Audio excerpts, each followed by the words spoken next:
أعوذ بالله من الشيطان الرجيم. بسم الله الرحمن الرحيم. إذا وقعت الواقعة ليس لوقعتها كاذبة خافضة رافعة. إذا رجت الأرض رجا وبثت الجبال بثا فكانت هباء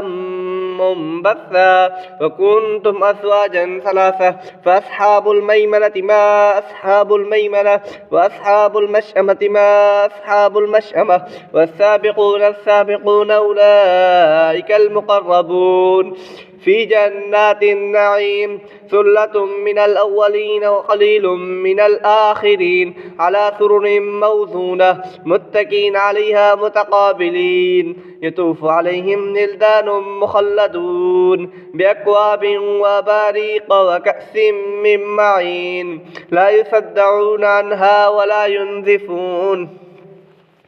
وفاكهة مما يتخيرون ولحم طير مما يشتهون وحور عين كأمثال اللؤلؤ المكنون جزاء بما كانوا يعملون لا يسمعون فيها لغوا ولا تأثيما إلا قيلا سلاما سلاما وأصحاب اليمين ما أصحاب اليمين في سدر مخضود وطلح منضود وظل ممدود وماء مسكوب وفاكهة كثيرة لا مقطوعة ولا ممنوعة وفرش مرفوعة إنا أنشأناهن إنشاء فجعلناهن أبكارا عربا أترابا لأصحاب اليمين ثلة من الأولين وثلة من الآخرين وأصحاب الشمال ما أصحاب الشمال في سموم وحميم وظل من يحموم لا بارد ولا كريم إنهم كانوا قبل ذلك مترفين وكانوا يصرون على الحنث العظيم وكانوا يقولون أئذا متنا وكنا ترابا وعظاما أئنا لمبعوثون أو آباؤنا الأولون قل إن الأولين والآخرين لمجموعون إلى ميقات يوم معلوم ثم إنكم أيها الضالون المكذبون لآكلون من شجر من زقوم فمالئون منها البطون فشاربون عليه من الحميم فشاربون شرب الهيم هذا نزلهم يوم الدين نحن خلقناكم فلولا تصدقون أفرأيتم ما تمنون أأنتم تخلقونه أم نحن الخالقون نحن قدرنا بينكم الموت وما نحن بمسبوقين على